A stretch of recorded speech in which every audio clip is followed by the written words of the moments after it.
2021 সালে সেনা অভ্যুত্থানের পর থেকে উত্তপ্ত মিয়ানমার। শান ও কাচিন রাজ্যে ফের বিদ্রোহী গোষ্ঠীগুলোর সঙ্গে জান্তা সেনাদের সংঘাত হয়েছে।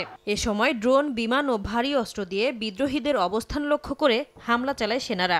গুরুত্বপূর্ণ সংযোগ সড়ক মান্দালাই এলাকার পাউথাও জংশন পুনরায় দখলে নেয়ারও দাবি করেছে সামরিক বাহিনী। এর আগে এই জংশনটি Ta'ang national liberation army TNLA এর নিয়ন্ত্রণে ছিল। এমন সংঘাতময় পরিস্থিতিতে মিয়ানমার জুড়ে নির্বাচন আয়োজন করা সম্ভব নয় বলে জানিয়েছেন সেনাপ্রধান মিন অং হ্লাইং। দেশটির রাষ্ট্রীয় টেলিভিশনে দেয়া এক ভাষণে একথা বলেন তিনি।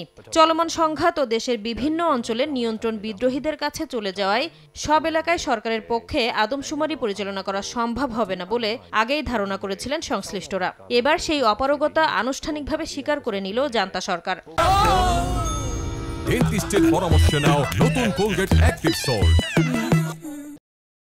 এদিকে মিয়ানমারের আসন্ন ভোটের ফলাফল বিশ্বাসযোগ্য হওয়ার কোনো সম্ভাবনা নেই বলে জানিয়েছেন ইউরোপীয় ইউনিয়নের মানবাধিকার বিষয়ক বিশেষ প্রতিনিধি কাইজা ওয়ালনগ্রেন। বলেন, সামরিক সরকার শাসিত মিয়ানমারে আসন্ন নির্বাচনে পর্যবেক্ষক পাঠানোর কোনো পরিকল্পনা নেই ইউরোপীয় ইউনিয়নের।